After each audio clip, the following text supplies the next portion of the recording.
આપણે બનાવીશું મમરાના લાડુ. એના માટે પહેલેથી ગોળ છીણી લીધો છે અને મમરા, ફક્ત ગોળ અને મમરાના જ લાડુ, એમાં ઘીની બી જરૂર નથી. એના માટે પહેલાં ગોળને ગરમ કરી લઈશું, એનો થોડો પાયો આવવા દઈશું.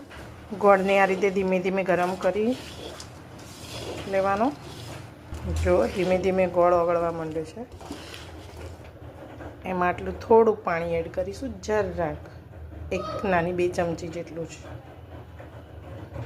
જો ગોળની ચાસણી થઈ ગઈ છે, હજુ થોડી થવા દેવાની. જો તો પરફેક્ટ પાયો થઈ ગયો છે.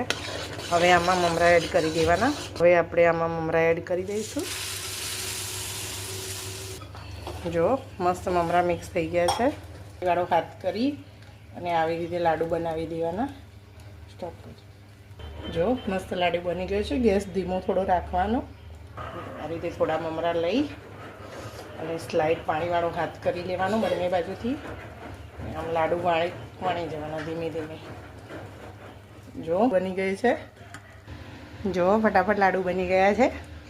થોડી જ વારમાં મસ્ત ઘરના, બહારથી લાવીને ખાવા એના કરતાં ઘરે આ રીતે બનાવવા બહુ સારા. જો મસ્ત મજાના લાડુ બની ગયા છે. તમે બી ટ્રાય કરજો.